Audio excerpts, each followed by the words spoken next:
Assalamualaikum warahmatullahi wabarakatuh. Selamat sore, selamat pagi, selamat siang semuanya teman-teman di sini. Semoga selalu dalam keadaan sehat. Melanjutkan pertemuan kemarin tentang irigasi dan bangunan air kedua. Langsung saja kita buka materi pembelajaran pada hari ini, melanjutkan yang kemarin. Saya sharekan. Oke, kemarin kita belajar tentang yang namanya,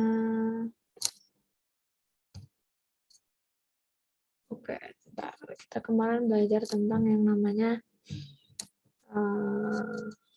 sama ya, kebutuhan air irigasi lanjutan. Jadi kan kemarin kita subtopiknya adalah kebutuhan air irigasi. Nah, ini part 2-nya atau lanjutannya. Nanti materi bisa diakses di Spadan dan ada beberapa kuis yang nanti mohon untuk dikerjakan seperti itu. Karena kan ini materinya 3 SKS ya, jadi ada beberapa tugas yang perlu diselesaikan juga nanti sebagai bukti pembelajaran. Yang pertama, ada yang namanya materi kemarin kita itu hujan efektif. Nah, kita ada membahas itu lagi. Kemarin kan baru sampiran. Kalau kemarin kita sudah belajar tentang pola tanam, kemudian hujan itu apa, presipitasi apa, seperti itu. Nah, sekarang kita akan belajar tentang curah hujan efektif. Sebenarnya apa itu curah hujan efektif? Jadi, curah hujan efektif itu adalah curah hujan dari keseluruhan hujan yang secara efektif tersedia untuk kebutuhan air tanaman untuk tumbuh secara normal. Jadi, air yang bisa ditampung suatu tanah untuk digunakan sebagai tanaman untuk tumbuh secara normal. Jadi keseluruhan hujan yang tersedia untuk tanaman dia tumbuh secara normal, seperti itu pengertian curah hujan efektif. Kemudian curah hujan efektif di daerah irigasi sebaiknya data itu biasanya diperoleh dari stasiun yang terletak di daerah irigasi. Bila tidak ada, bisa digunakan kaidah hidrologi. Nah, ini sangat erat kaitannya ya ilmu ini dengan rekayasa hidrologi atau teknik hidrologi. Jadi disiplin ilmunya memang sangat erat kaitannya, di mana hidrologi akan mempelajari pola-pola gejala-gejala air, siklus air seperti itu. Nah, di mana salah satunya ada hujan di situ. Nah, kegunaannya hujan sendiri nanti bisa digunakan untuk memprediksi irigasi. Nah, di mana dalam kita membentuk suatu jaringan irigasi, yang dilayani adalah siapa? Yang dilayani adalah tanaman. Jadi, tidak. Jadi, ketiga aspek itu akan saling berkaitan, tanaman, kemudian hujan, irigasinya, seperti itu. Nah, itu akan saling berkait. Mata kuliahnya juga seperti itu. Mata kuliah hidrologi dan irigasi akan berkaitan. Mungkin nanti ada beberapa penjelasan yang dulu pernah dijelaskan dan dijelaskan lebih lanjut lagi. Nah, kemudian tadi, jadi kita bisa gunakan kaidah hidrologi, yaitu rata-rata yang dihitung dengan rata-rata aljabar atau polygontism dan lain sebagainya. Nanti kan sebelumnya sudah pernah dipelajari juga di bagaimana cara menghitungnya. Nah, kemudian yang berikutnya ada data yang dipakai dalam perhitungan curah hujan efektif adalah data curah hujan harian. Nah, perlu dilihat di sini di garis bawahi, data yang dipakai adalah curah hujan harian, bukan tahunan atau mingguan. Tapi nanti dalam penyederhanaan kita menghitungnya karena hanya untuk penyederhanaan, mungkin nanti bisa kita lihat per 2 minggu atau per minggu seperti itu. Tapi jika itu penerapan di lapangan secara langsung dalam menghitung curah hujan bagian sumber daya air, mereka akan menghitung atau mengeceknya dalam periode harian seperti itu. Nah, data tersebut dapat dijumlahkan tiap 2 mingguan. Nah, secara periode tanam seperti itu juga boleh.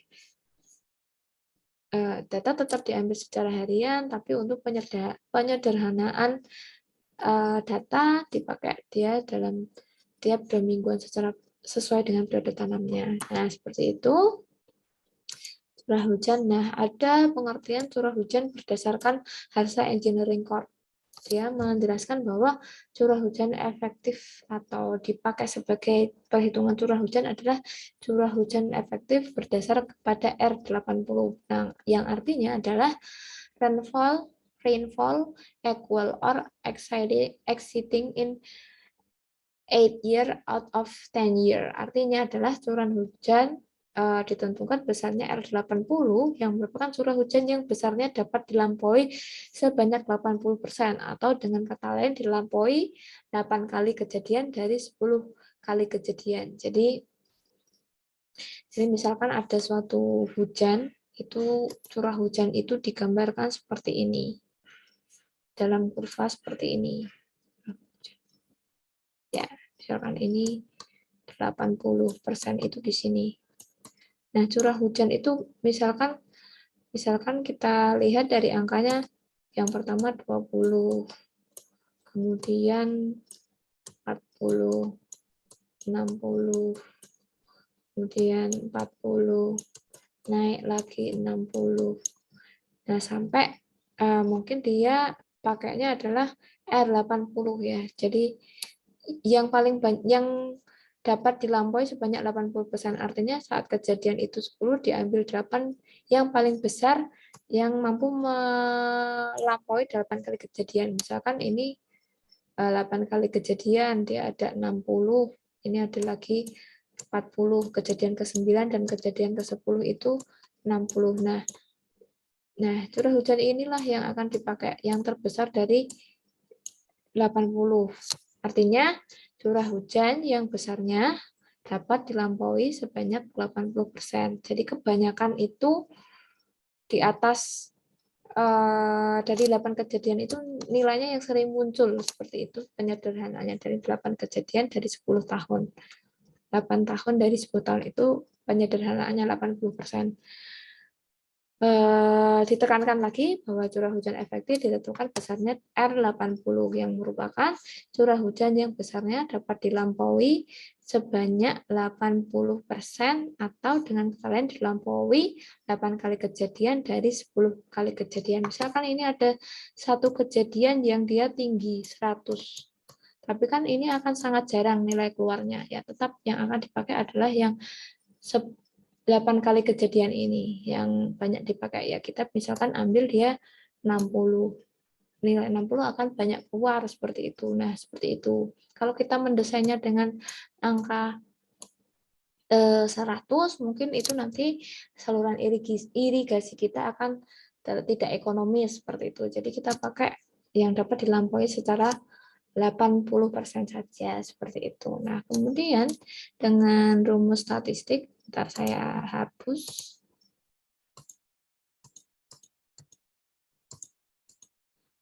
Secara rumus statistik, dengan meranking data curah hujan dari kecil yang ke besar, dapat curah hujan efektif pada ranking ke N/5 plus 1 atau R80 N/5 plus 1, di mana N80 adalah hujan efektif 1 in 5 dry. Kemudian ini adalah jumlah data curah hujan. Nah, nanti untuk contohnya kita bisa lihat bersama di Excel ya, bagaimana cara menghitungnya. Nah, selain di atas tadi, ini Aceh juga menghitung R80 dengan menggunakan distribusi normal. Artinya kita pakai suatu persamaan, di mana 80 itu bisa dihitung dengan rata-rata ditambah K kali SD-nya. Di mana R80 adalah curah hujan efektif 1 in 5 dry. Kemudian rata-rata adalah curah hujan rata. Kemudian standar deviasi K adalah koefisien atau faktor frekuensi untuk 1 in 5 days. Biasanya kita pakai 0,842 seperti itu. Nah, kemudian ini ada contoh data hujan ya. Bagaimana cara kita menerapkan tadi itu ke dalam suatu hitungan. Nah, Caranya adalah misalkan kita punya ini, kita salin data hujan ini di Excel. Nah, di sini ada rekaman hujan itu mulai dari tahun 1980 sampai dengan 1996 pada suatu daerah yang akan kita bangun saluran irigasinya. Nah, di stasiun hujannya itu tercatat hujan di bulan rata-rata setengah bulanan ya. Jadi dia diambil di per 2 minggu, jadi rata-rata setiap setengah bulanan. Jadi di paruh pertama dan paruh kedua bulan Januari. Yang pertama itu tercatat dia 63 mm curah hujannya. Kemudian yang paruh kedua ada 144 mm. Berikut seterusnya sampai dia ada di bulan Desember seperti itu. Nah, ini direkap datanya. Dan pada bulan tertentu dia tidak hujan ya, karena memang ini bisa dikatakan dia ada yang sudah memasuki kemarau, ada yang belum seperti itu. Jadi misalkan ini kan dia masih, mungkin dia sudah memasuki kemarau, ada yang belum seperti itu. Nah, kemudian bagaimana cara kita mengerjakannya? Yang pertama adalah memindah datanya kepada di sini ya. Jadi sebentar, saya hentikan dulu slide show-nya.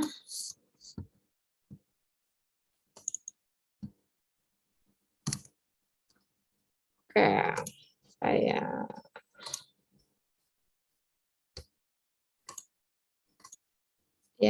saya hentikan dulu slide show-nya. Bagaimana cara kita mengerjakannya? Cara kita mengerjakannya adalah seperti ini. Tadi kita sudah menguploadkan data. Kita punya data seperti itu. Nah, cara kita menguploadkan datanya adalah seperti ini. Nah, tadi data kita taruh di sini. Kita masukkan di sebelah sini. Ini saya besarkan dulu ya. Dan saya ambil tadi apa persamaannya di sini.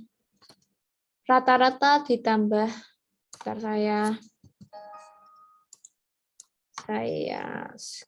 saya screen cap dulu biar nanti teman-teman mudah. Ya, jadi kita akan menghitung bagaimana cara kita menghitung curah hujannya. Nah, kita plotting data ke Microsoft Excel kita seperti ini. Tadi data yang kita sudah dapatkan. Nah, bagaimana cara menghitung curah hujannya berdasarkan keterangan di sini. Jadi kan kita plotkan data rata-rata, kita hitung seperti biasa, yaitu bentar saya naikkan. Rata-rata kita hitung seperti biasa, yaitu average dari nilai-nilai ini. Di totalnya ada 17 data, maka total hasil ini dibagi 17 atau bisa dengan menu average dibagi dengan yang itu. Kemudian standar deviasi. Bagaimana cara kita menghitung standar deviasi?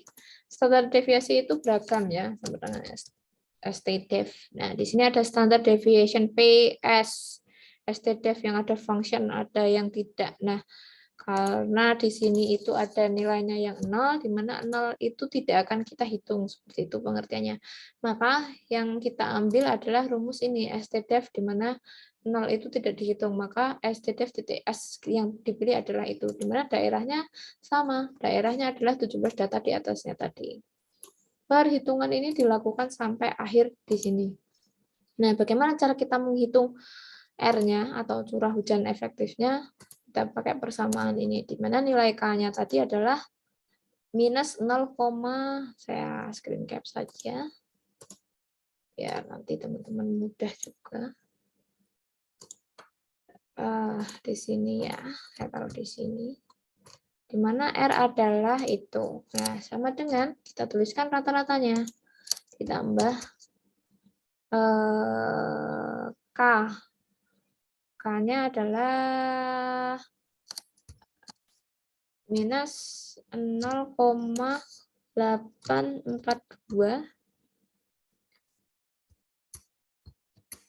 dikali, gini saja, dikali dengan standar deviasinya. dapatlah curah hujan ini. Nah, persamaan ini mungkin bisa kita tarik ya. Nah, nilainya sama, mungkin kita bisa tarik ke sini. Nah, kita dapatlah di sini nilai yang namanya R1/5 atau bisa disebut R atau R80 seperti itu. Nah, di sini memang nampak ada beberapa yang negatif. Tidak apa-apa negatif karena memang ini memasuki bulan kemarau ya. Jadi memang kebanyakan itu curah hujannya sedikit. Mungkin ini kemarau seperti itu. Jadi ada beberapa nilai yang negatif. Nah, kita bisa lihat di sini. Dia mungkin kemarau saya beri tanda kuning ya. Nah, kalau kita lihat memang curah hujan efektif. Kenapa dia negatif? Karena memang dia musimnya itu tidak hujan ya. Kita bisa lihat Maret, mungkin April ini ada sedikit hujan. Kalau dari datanya memang ada sedikit sekali hujan. Nah, kemudian Juni ternyata memang curah hujannya itu sedikit. Ada banyak data yang nilainya 0. Kemudian di bulan Agustus juga dia nilainya juga banyak sekali yang 0. Makanya dia akan curah hujan efektifnya adalah sedikit. Tadi pengertian curah hujan adalah jumlah kebutuhan air yang diperlukan tanaman untuk dia tumbuh secara normal. Nah, untuk bulan tertentu memang dia nilainya negatif karena tidak hujan. Jadi curah hujan efektif yang mampu ditampung suatu tanaman tadi adalah tidak ada atau negatif seperti itu. Nah, kembali lagi ke tapi sebelum itu saya balik lagi ke sini. Jadi kita sudah bahas tentang ini, saya tampilkan dulu. Nah, ini tadi sudah kita hitung, bisa dilihat di Excel ya. Nah, kemudian ada juga tadi rumus yang kedua adalah menghitung dengan cara ranking. Dengan cara ranking. Tadi kan persamaannya bisa dihitung dengan distribusi normal, ada juga yang dihitung secara peringkat dari yang terkecil ke terbesar kemudian di peringkat. Nah, ada juga yang dihitung dengan cara distribusi normal seperti ini. Nah, bagaimana cara kita menghitung yang ranking? Data ranking ini bisa kita hitung dengan cara seperti ini. Sebentar saya demonstrasikan. Jadi yang ranking, setelah kita dapat data seperti ini, seperti di atas ini, yaitu data-data seperti ini, yang berikutnya adalah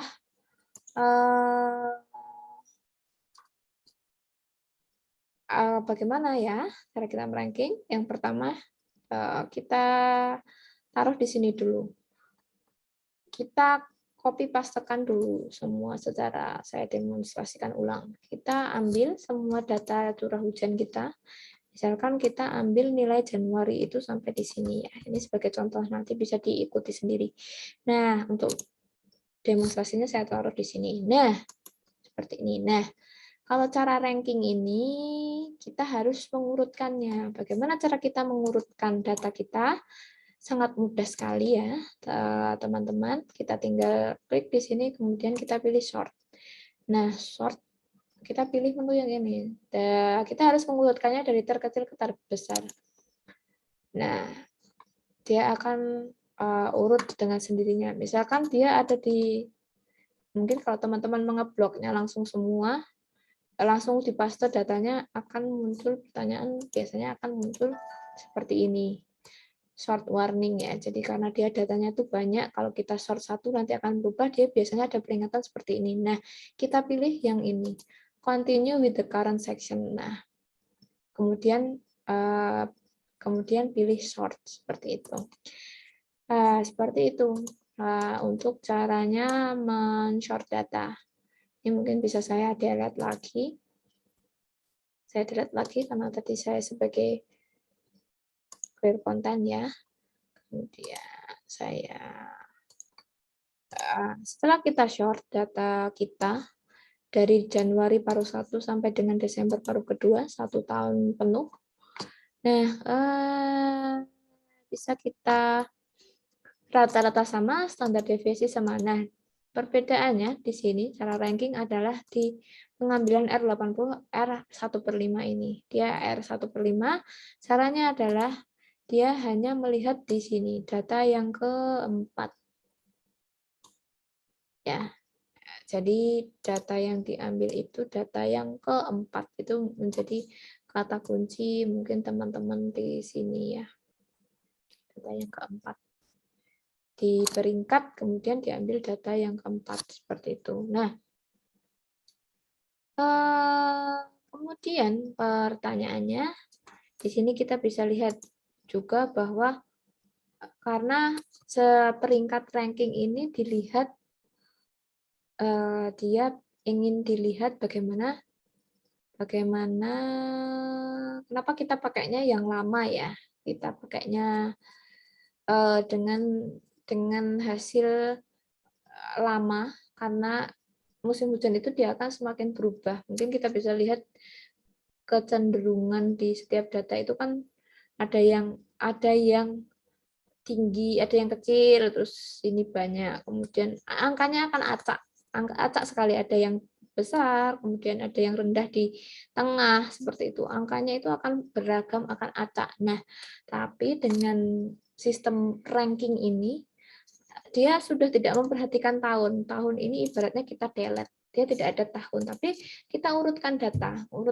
Jadi kita ranking data dari yang terkecil hingga terbesar. Nah, kemudian setelah itu patokannya adalah kita ambil data yang di sini.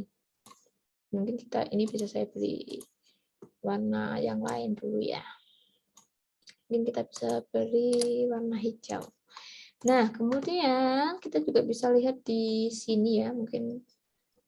Nah, di bulan-bulan ini mungkin nanti kita bisa beri dia tanda kuning. Sebenarnya hampir sama, menandakan dia adalah musim kemarau, di mana curah hujan yang dihasilkan itu 0. Artinya dia tidak hujan. Kalau tadi kan dia distribusi normal, konsepnya dia akan tetap menumbuhkan atau memunculkan nilai negatif yang sebenarnya kalau berdasarkan logikanya curah hujan negatif itu tidak ada. Tapi karena dia pakai rumusnya distribusi normal, maka angka negatif ini masih ada karena ada persamaan seperti ini. Nah, kemudian jika menggunakan cara ranking tadi, menghitung curah hujan dia akan lebih logis ya, lebih logis di sini. Biarpun nilainya akan lebih rendah, tapi mungkin lebih logis ya di sini. Dia tidak akan memunculkan angka negatif karena dia berdasarkan data di atasnya. Data di atas itu kondisi realnya di sana bagaimana. Nah, setelah dilihat data realnya memang di bulan-bulan seperti Juni sampai dengan mungkin awal Oktober, tapi kalau sekarang tuh hujan tuh dari September ya mungkin sudah hujan. Nah, di sini juga ada sedikit hujan memang. Nah, seperti itu pengambilan cara menghitungnya. Jadi cara menghitung untuk curah hujan.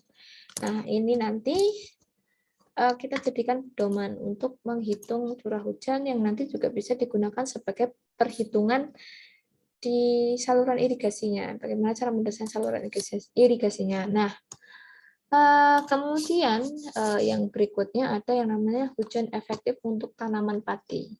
Jadi berdasarkan pedoman PSA 010 untuk tanaman padi satu golongan sangat tergantung dari sumber air yang didapat. Nah, untuk pengambilan dari bendung, misalkan airnya itu dari bendung, 70% hujan tengah bulan, 20% kering selama pengolahan tanah. Jadi hujan efektifnya tadi curah hujannya itu dipakai yang diambil adalah 70% hujan tengah bulan, 20% kering in 5 days. Jadi mungkin ada beberapa perbedaan seperti itu. Tadi kan 80%, kalau ini dipakainya seperti ini.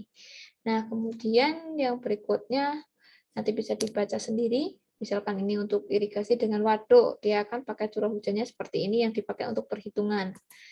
Nah, kemudian untuk irigasi air tanah, dia akan curah hujan yang akan dipakai adalah curah hujan di mana 70% hujan tengah bulan, 20% kering selama pengelolaan tanah maupun pertumbuhannya.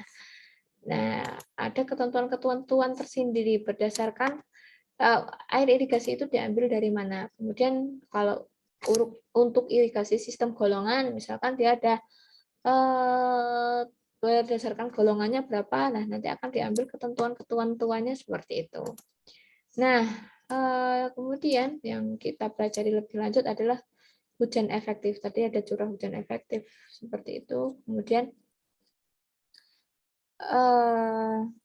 ada yang namanya effective rainfall, hujan efektif untuk palawija.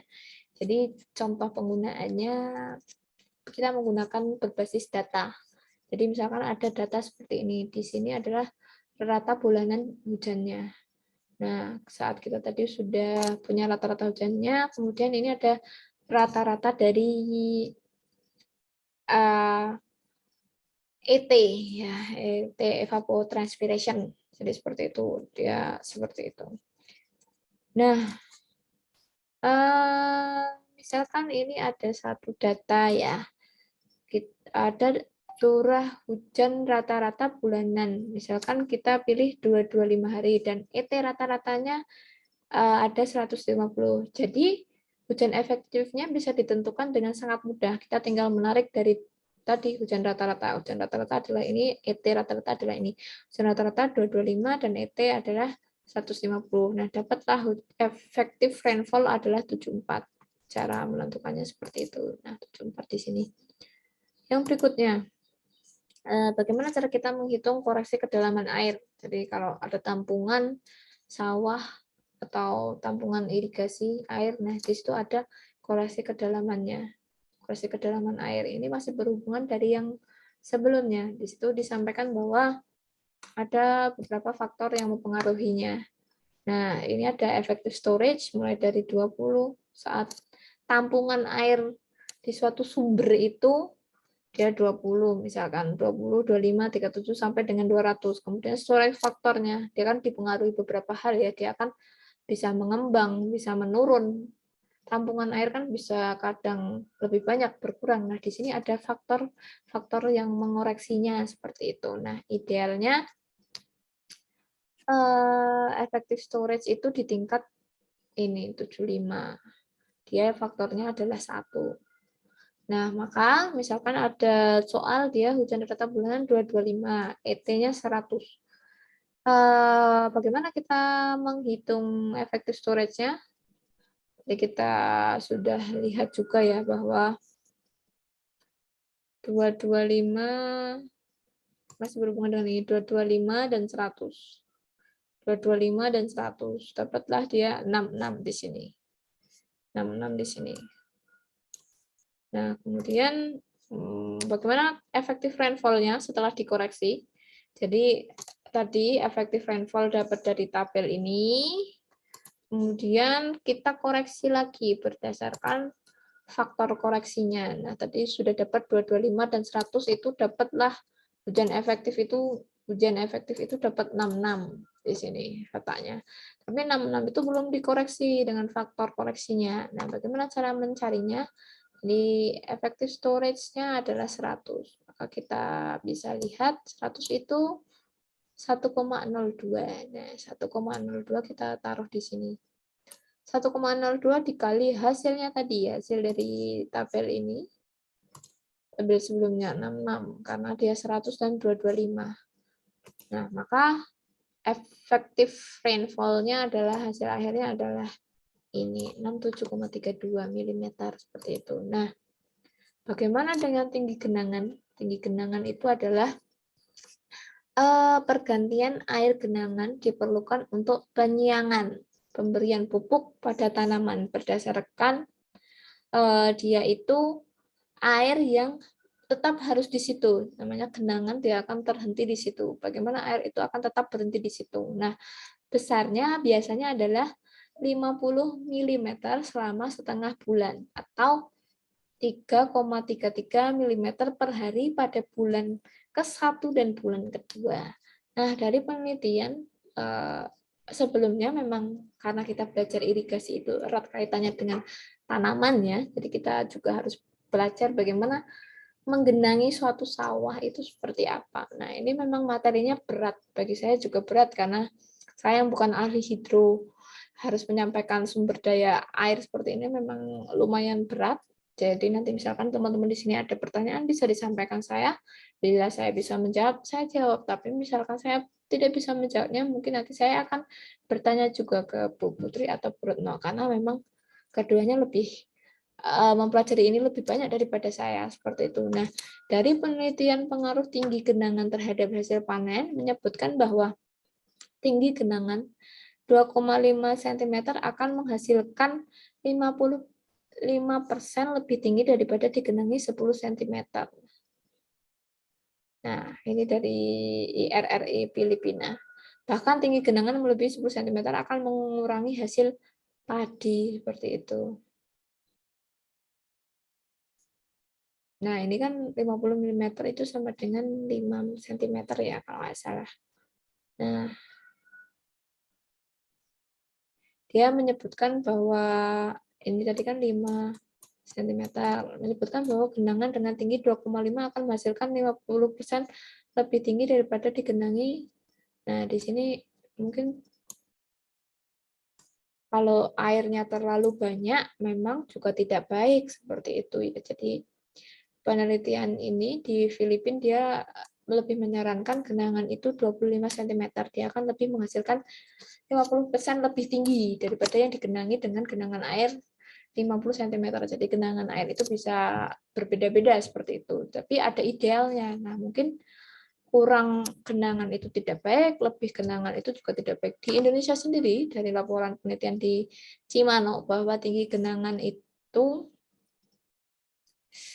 perlu diperhatikan juga, mungkin ini juga tanamannya itu berbeda-beda ya. Jadi tanamannya itu jenis padinya mungkin berbeda di Filipina, kemudian di Indonesia. Nah, ini ada suatu penelitian juga.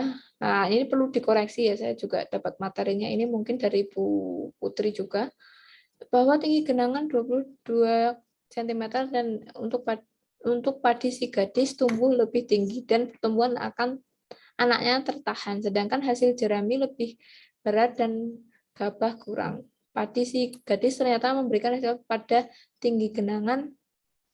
Nah, di sini kan sebenarnya ada suatu perbedaan ya.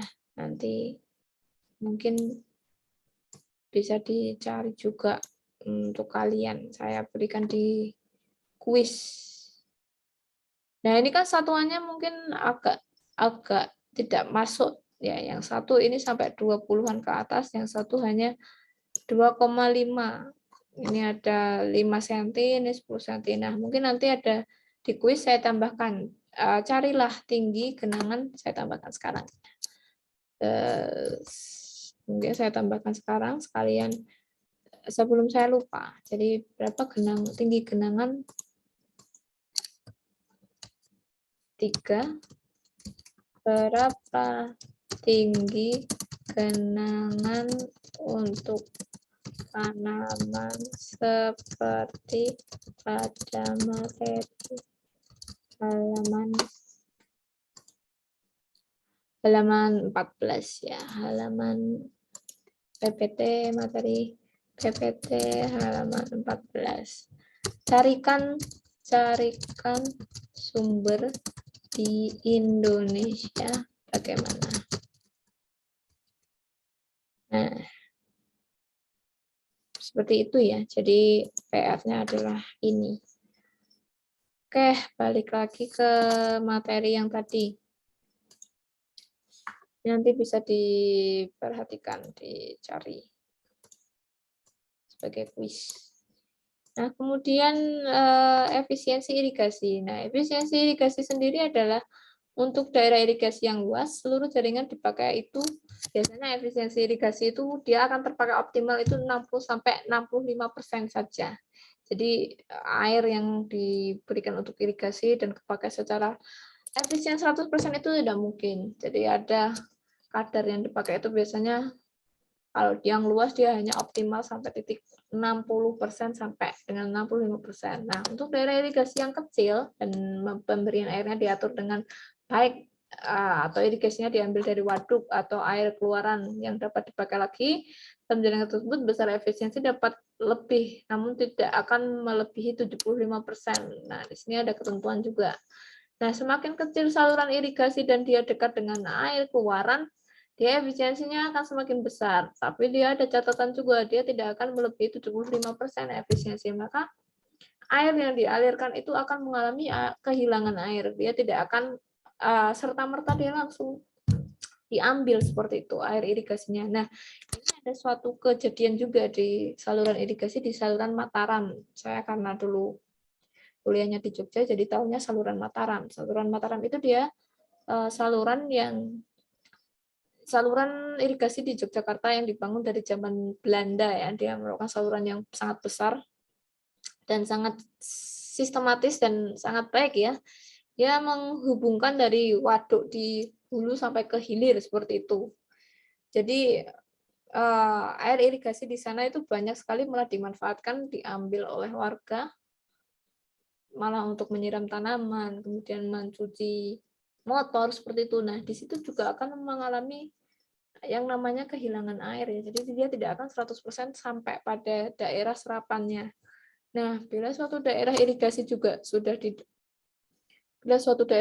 sudah diadakan penelitian mengenai efisiensi irigasi, maka harus dipakai angka hasil penelitian tersebut seperti itu. Nah, ini juga ada ketentuan untuk daerah irigasi yang umum digunakan 60-65%. Kehilangan dari pintu sadap sampai ke peta mungkin nilainya itu 20-25% itu hal yang wajar terjadi karena air itu dia akan hilang seperti itu. Dia akan banyak terjadi kehilangan, mungkin diambil, dimanfaatkan, kemudian disedot untuk hal yang lain. Nah, itu kan bisa sangat terjadi karena aliran itu kan panjang sekali. Nah, kehilangan di saluran sekunder bisa terjadi 10 sampai dengan 15%. Kehilangan di saluran induk 5 sampai 10% seperti itu. Nah, semakin kecil salurannya dia hilangnya akan juga semakin besar seperti itu logikanya. Nah, kemudian pola tanam dan tata tanam ya. Jadi pengetahuan saya tentang tanaman padi memang sedikit sekali ya. Saya juga mempelajari karena menyampaikan materi ini. Nah, mungkin nanti misalkan saya kurang atau apa yang saya sampaikan itu teman-teman lebih tahu, mungkin nanti bisa disampaikan juga di diskusi seperti itu di grup. Nah, pola tanam atau jenis atau rangkaian penanaman tanaman selama 1 tahun. Nah, ada yang menanam itu padi, kemudian palawija bila airnya itu cukup. Ada juga pola tanam yang padi bero. Bero atau bero, mungkin saya juga tidak tahu bacanya. Saya juga baru browsing kemarin bero itu apa. Ternyata bero itu adalah lahan yang benar-benar dibiarkan, dia tidak ditanami apa-apa karena dia sifatnya kering, tidak ada air, ya diberokan saja supaya sifat tanahnya itu kembali ke keadaan semula seperti itu. Nah, kemudian ada juga ini pada musim kemarau tidak ada air seperti itu dibiarkan bero. Kemudian ada juga pola yang tanam itu padi, palawija bila air cukup pada musim penghujan saja biasanya seperti itu. Nah, kemudian padi, palawija, bero bila air kurang pada musim tanam kedua dan kemarau tidak ada air. Nah, itu ada beberapa alternatif pola tanam seperti ini. Nah, sebaiknya penanaman padi pada area irigasi dalam 1 tahun tidak secara terus-menerus, walaupun airnya cukup melimpah. Hal ini dimasukkan untuk memutus siklus hama tanaman padi. Nah, seperti itu. Jadi, kenapa tidak boleh terus-menerus ya? Jadi, biarpun air itu selalu ada, dia di saluran irigasi yang airnya selalu ada, biarpun musim kemarau juga masih ada. Tapi dia tidak dianjurkan untuk menanam selalu padi secara terus-menerus karena itu tadi alasannya untuk memutuskan siklus hama. Karena kalau hama itu sekali satu hama dia akan menyebar hamanya, dia akan membawa ke semua tanamannya dan saat dapat hama, siklus itu tidak akan terputus. Jadi dia tidak akan terputus, hamanya tetap ada di situ. Untuk penanaman saat masa tanam yang benar-benar masa tanam, hamanya masih ada. Nah, itu adalah sesuatu yang dihindari. Jika terjadi satu hama dan menyebar dan hama itu tidak bisa terputus, maka kan itu akan menimbulkan gagal panen atau pengurangan hasil panen. Nah, itu kan bisa jadi nanti jadi minus produksi padinya seperti itu. Nah, bila dimungkinkan untuk menyingkat atau mensiasati curah hujan yang periodenya pendek, misalkan musim hujan kurang dari 6 bulan, dapat dimungkinkan pada musim tanam kedua tanpa olah tanah.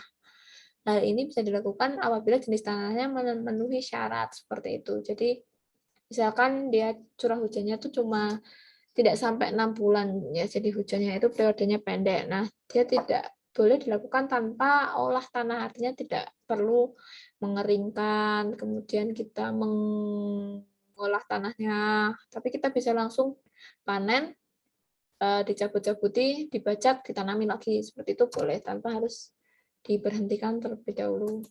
Nah, tata tanam sekarang. Tata tanam sehubungan dengan curah hujan sebagai sumber air dalam penyelenggaraan irigasi tidak serentak ya. Kenapa tidak serentak? Hal ini disebabkan oleh sifat hujan itu sendiri. Maka dimungkinkan suatu daerah irigasi dengan daerah lainnya itu juga tidak akan sama mulai tanamnya. Jadi tata tanam itu lebih ke kapan mulai tanamnya ya. Jadi kadang di suatu daerah yang di dekat hulu mereka sudah tanam terlebih dahulu, hujannya sudah mungkin hujannya lebih banyak, airnya juga lebih pertama mengalir dari sana. Nah, kemudian baru ke hilir-hilir, mungkin daerahnya juga agak kemarau. Kemudian dapat air irigasinya juga karena prosesnya semakin lama, karena dia hilir, makanya dia terlambat. Bukan terlambat, maksudnya waktunya mungkin agak berbeda seperti itu. Nah, itu tadi beberapa materi yang saya sampaikan. Nah, ini ada juga gambaran bagaimana suatu tata tanam ya, bisa dilihat dari Januari sampai dengan Desember. Nah, di tanda yang ini mungkin dia kemarau. Nah, ini mungkin bisa dilihat kebutuhan airnya tidak ada, atau biasanya kalau tidak ditanami padi ya dibiarkan seperti itu, atau palawija. Nah, itu terserah. Kalau di sini dia lebih milih untuk palawija ya, lebih memilih palawija. Karena memang kan di daerah ini sawah itu kan kering, tidak hujan, makanya dia pilihnya yang palawija. Nah, ini yang dimaksud tata tanam tadi, karena hujannya tidak serentak, kemudian saluran irigasi itu juga dari hulu ke hilir, maka saluran induk dia akan lebih besar kebutuhannya. Semakin ke daerah yang kecil dia akan semakin kecil angkanya, kebutuhan airnya juga akan semakin kecil ya, karena itu tadi salurannya akan semakin mengkecil, jadi air yang disalurkan juga akan semakin kecil, maka waktunya tanam juga akan semakin berbeda seperti itu. Nah, mungkin itu yang bisa saya sampaikan. Ini ada kuis untuk hari ini, untuk pertemuan kedua. Yang pertama, pada gambar di samping, ini ada golongan 2 golongan, 3 golongan, 4 golongan, 5 golongan, dan 6 golongan. Nah, apa yang dimaksud dengan, sebentar, saya tambahkan dulu. Apa yang dimaksud dengan golongan tersebut ya? Apa yang dimaksud dengan golongan tanam tersebut? Apa yang dimaksud dengan golongan tanam tersebut? Nah, kemudian yang kedua, mengapa satu daerah irigasi dengan daerah irigasi lainnya tidak sama saat mulai tanam? Nah, ini sudah saya jelaskan di sini tadi. Kemudian, berapa tinggi genangan untuk tanaman seperti pada materi PPT halaman 14? Menurut kalian? Carikan sumber di Indonesia, carikan sumber lain ya, mungkin saya lengkapi. Carikan sumber berapa tinggi genangan untuk tanaman seperti pada materi 14 yang lain. Carikan sumber yang lain untuk genangan padi di Indonesia. Nah, ini nanti silahkan dikerjakan di PDF ya.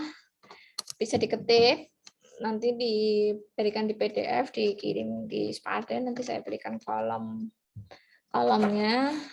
Karena kan ini 3 SKS, jadi saya harus punya portofolio untuk nilai kalian. Biarpun kalian ada yang sudah bekerja, mungkin bekerjanya juga di sumber daya air, tapi tetap harus mengikuti peraturan di sini. Jadi kalau kalian mahasiswa ya harus mengerjakan tugas seperti itu. Nah, tidak bisa ditawar, tidak bisa diganggu gugat seperti itu. Nah, Seperti itu dari saya materi di hari ini. Materi hari ini semoga bermanfaat. Terima kasih waktunya yang telah diluangkan untuk belajar. Semoga apa yang dipelajari bermanfaat dan memberikan hasil yang terbaik. Semoga teman-teman juga diberi kesehatan selalu, berkahi apapun pekerjaannya, apapun usahanya, apapun yang dilakukan. Terima kasih. Wassalamualaikum warahmatullahi wabarakatuh. Selamat berjumpa dan selamat bertemu lagi di materi selanjutnya. Terima kasih.